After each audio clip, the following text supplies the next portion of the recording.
उत्तराखंडमधील एका कुटुंबानं शिर्डीमध्ये साईबाबांच्या दर्शनानंतर त्यांच्या 10 वर्षाच्या एका अंध मुलाला एका डोळ्यानं दृष्टी मिळाल्याचा दावा केलाय। द्वारका माईतील दर्शनानंतर हा चमत्कार झाल्याचं कुटुंबाचं म्हणणं आहे।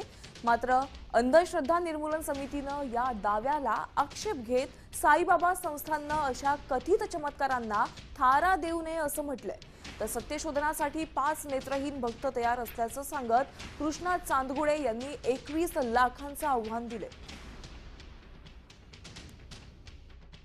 मेरी आंखों में कोई रोशनी आई तो मैं डर गया, बट मैं डरने चाहता हूँ।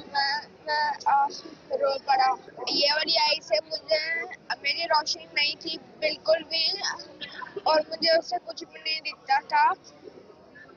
जब मैं यहाँ पे मैं शिरडी आया तो मैंने यहाँ पे फिर मैंने उसे देखा, फिर बाबा को मैंने थोड़ी देर से फिर मुझे रोशनी दी तो मैं डर गया, तो मैं रो पड़ा।